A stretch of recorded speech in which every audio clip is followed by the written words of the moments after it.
Welcome to Podcast Awesome, where we chat about icons, design, tech, business, and nerdery with members of the Font Awesome team. Font Awesome, we'll make something awesome. Font Awesome, we'll make something awesome. I'm your host, Matt Johnson. In this podcast, we catch up with Font Awesome founders Dave Gandy and Travis Chase to talk about the kind of culture they've been striving to create at Font Awesome and how conventional hiring practices might be missing the mark.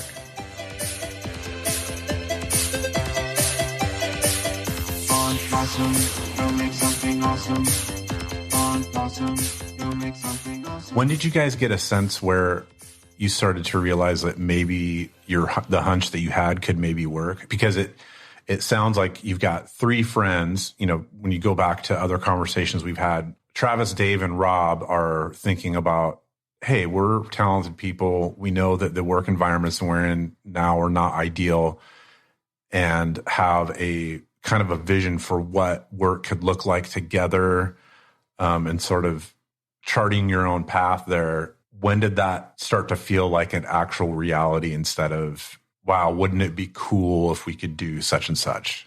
Yeah, we read a lot about from the 37 Signals blog, now known as BaseCamp, and were inspired by a lot of their writing. And they would get a lot of criticism, that kind of stuff. They wrote books that kind of talked about how to do business and software differently than what was typically being done or spoken about, or how you should do, say, fundraising or managing or grow your business or build software. They came out very opinionated on how they could do something different. And personally, it really resonated, because where I was working at the time, you know, I was like, oh man, if they would, yeah, this is the way you should do some things. And not that I agreed 100% with everything, but the core of what was there resonated so much. And so, you know, kind of, I think sometimes it's an overloaded term, entrepreneur, but being an entrepreneur is having that audacity. You know, one of the things personally motivating was to say, I wonder if there could be two companies. And not that there are probably a ton of companies that run much like BaseCamp and care about people. You just don't get to hear about them very often. They were like the first because they were successful. Mm-hmm. They could talk about it, and people couldn't just discount what they were doing because they were successful in the eyes of you know, businesses. They made money. They had customers. They had real products that people loved, and they made a lot of money. And then they did business differently. And so, well, maybe there's a different way to do it. And so for me, it was like, yeah, I want to see, could there be two? Could we do two and it work? Or is that they're just a unique, you know, company into the world? Yeah, BaseCamp for me and most of what they write to me is common sense to it. To look at the things that are obviously just nonsense. And what if you ran it a different way? For us, I think the question for me specifically was, you know, I was pretty sure I knew how to care about people and how to take care of a team and their emotional and mental health, like all along the way, and make it something that they got to enjoy doing.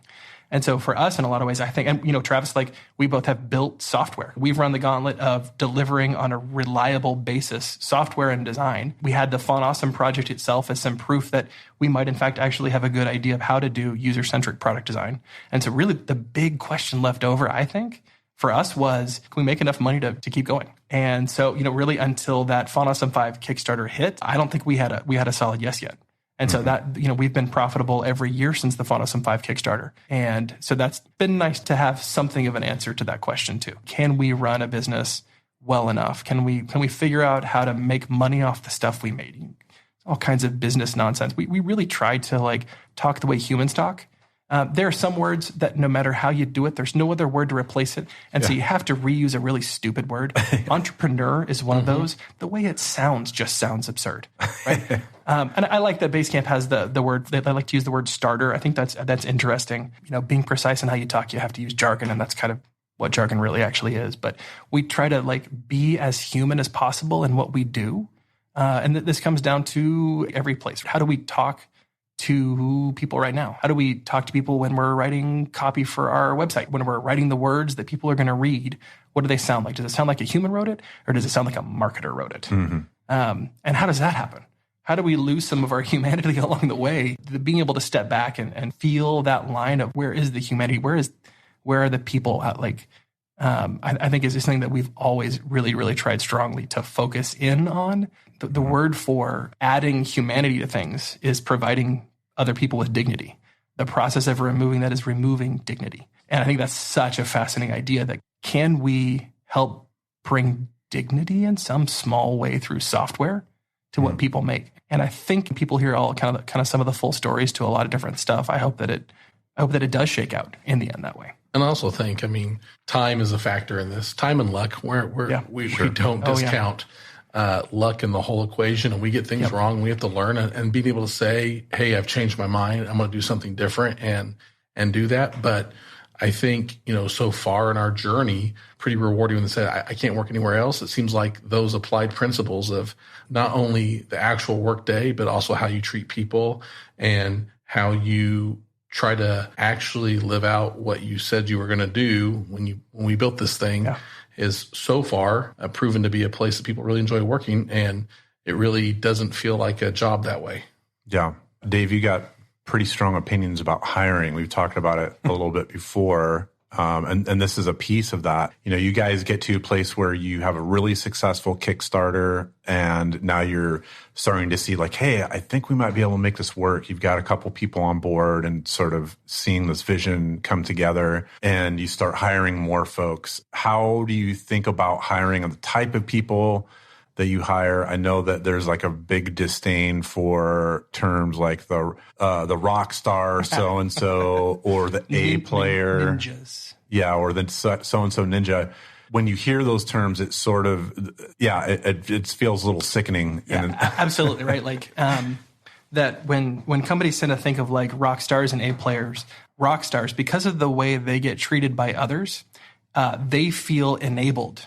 Not all of them, but the system that you create around that encourages childishness and really just stupid decisions, right? And so typically, oftentimes the people that think of as the rock stars are the children causing all the problems that the adults then have to come into work and clean up, right? If you've got somebody who's, high on Red Bull coding at 2 a.m. because I'm hardware, whatever, like because I'm a rock star, are typically causing more problems in the code base than they're solving by a great deal. Instead, somebody else has to come in and clean up that mess. What if instead we hired adults? What if we hired adults and we treated them that way? Because the truth is, so many of what other companies define as rock stars are terrible employees. But so often, a lot of the employees that other companies have deemed B and C players are actually just A players currently under bad management, right? They have such a horrible process that doesn't recognize the reality of how ideas come about, how you go from idea all the way through to making this thing. And so they'll devalue certain parts of that. And they won't recognize the true value of who this person is. I had a person on my team. She came in every morning at 7 a.m. and left at 3 p.m., right? So she's there the same amount of time everybody else is. And she was an adult. She had a family that she took care of. And for her at that point in her life, work was something that helped enable the rest of her life. And every time we got into the room to evaluate bonuses, one of the things that company used to talk about was they talked about headroom. Where could this person be? And let's get clear what that is. We are currently giving people money for what we imagine they could be, not what they're doing right now. Does that not sound unbelievably stupid to spend our time doing this? So you're actually creating the culture of the rock stars.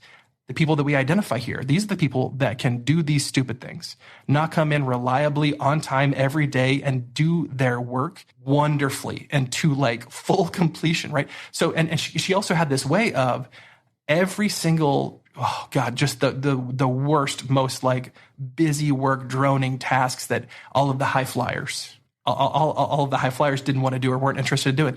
Her first hand up, I'll do that. And you knew when she took a task, it was done and will be done all the way through, and you didn't have to worry about it at all. If that is not a high flyer, dear God, we do not know what we're doing in evaluating the work that people are doing. What if the people evaluating the work people were doing had some experience with that actual work?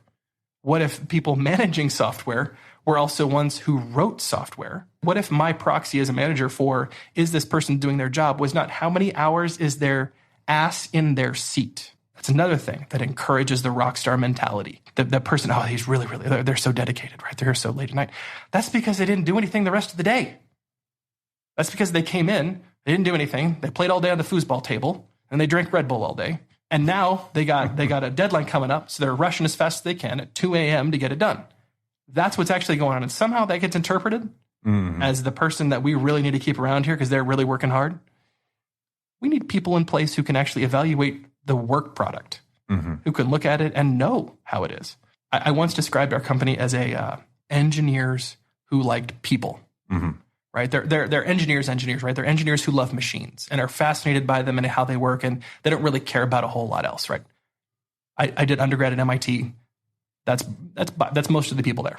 But what if we could create a company full of engineers who liked people, right? And this goes back to the kind of what you're oriented around and what you care most about it and the filter by which you look at all of those things. And if we're engineers who like people, what does that do? What does it also do to the work product along the way? What does that do to how we work together and how we can come into a room and have a lively discussion, really lively discussion with disagreement? And then we can all feel safe enough to basically to disagree and commit with what's there. How do we do that? I think there's also a piece when we talk about hiring, a lot of it's focused on resume or competency and whatever, say language or tool. We really try to focus on a character fit. You know, we always say we hire for character first.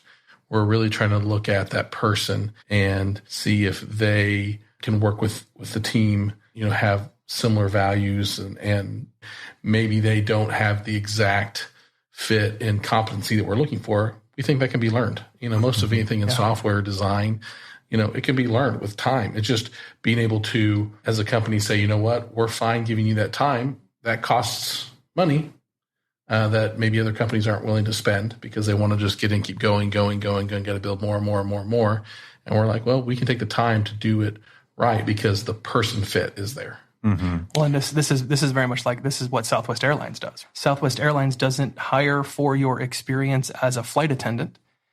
They hire for personality. They hire for what that default neutral is for you. And they believe that they can train the rest. We're probably the closest to thinking about it that way. Yeah, it's really fun to work here. It's really fun to work around people who value humor and who will speak up in order to, you know, make sure to deliver that punchline that you're sitting on. Go ahead and say it. We want to hear it. Yeah, you've said before, too, that most companies will hire for skill or competency first and then fire for issues of character, and that it's completely backwards, right? It is, right? This goes back to just running a company with common sense in a lot of ways. That is how people tend to get fired. They did something, so we fired them. And what if we hired these? So you're firing for behavior. What if you hired for the same thing? A standard interview process will not get this. Even when you put 3 people through 8 interviews in a day, technical interviews, oh my goodness. Again, if you're doing that, you're just doing it wrong. If you know what you're doing engineering wise, you can get a really good signal for what somebody knows relatively quickly on the design or the engineering side. If you know it well, you can suss that out pretty quick. But the real question is, and the reason for taking longer is not about asking more skill or experience questions. It's about seeing how somebody is going to react under natural circumstances that occur when you work together. So outside of the people that we've actually worked with before personally, that we already know the answer to this, for everybody that we hire, we want to spend some time working on a project with you. And we get the opportunity cost there, right? We get that when people are really, really in demand professionally, they may not want to take the time to spend 20 hours on a side project to see if it's a good fit. We get that. This is time where we learn something and they learn something in a much clearer way. Are these the people I want to live my life with for a while? I want to wake up and go and hang out with these people and build stuff with these people. The very people who are willing to have that question answered because they care about it are the right people we want to be working with anyway. We're willing to worry about that risk. But what that does is when we get to work with people on a real project, there's just natural things that occur, right? There's going to be disagreement that occurs. How do we do that? There are people that will, if you don't agree with them immediately, they will just make fun of you, right? They will just ridicule you, or they will totally clam up and not talk. And we also know that some of these things, some of these ways of reacting are ways that people have learned to cope in a normal job. So how do you try to get past that too? How do you give the patience and not say, aha, they failed, this is done, right? But how do you Well, how do you try to get both of you to the place where you know each other well enough where you can feel some level of trust to let some of those walls down and be able to tackle an idea for its own sake rather than worrying about, a whole bunch of organizational stuff or politics or whatever else. And it seems like that's where the human-centered hiring for character, the character comes to the top. And you're like, aha, this person can be a human being. They can work out differences. They can be a kind person, make the idea what's important rather than feeling attacked. That's right. In order to be somebody who is a learner, that implicitly requires you to say and know of yourself that I don't know already. I don't already know everything. And that is fundamentally a humility question more than anything else. How does this play out as you're learning? How does it play out in your work? And how does it play out lots of places? Because we know that that's one of the most important things in working together with other people who disagree with you on a team. You've got to have this idea that maybe I don't know everything, right? And maybe for people like Travis who are unfortunately right more often than they should be. Yeah, to be that person and still have the humility to be like, I don't know. I'm going to be maniacally reasonable right now. I'm going to acknowledge reality. And this is another thing too, like there's a way of looking at what we'd like to think of character or that word, the way we use that word. And when we say that word, there's a lot of things it could mean. What we mean when we say it is that the way character develops is when who you think you are, who you say you are, who you actually are, and who you want to be, as those things become the same thing. That's one way to think about character. There's a self-awareness required. There's a desire to be better than you are right now. There's a whole bunch of that all together requires an awful lot of, I don't know, but I want to get better. Well, amen to that. We all could use a little more humility, and we really could use more humility in the workplace. So thanks again to Dave and to Travis for coming on the show today. And you know the usual drill here. If you've liked what you've heard, please subscribe, tell your friends, give us a rating, give us a thumbs up, all that good stuff. This podcast was edited and produced by yours truly, Matt Johnson. The Fun Awesome theme song was composed by Ronnie Martin, and audio editing was completed by Chris Enns at Lemon Productions.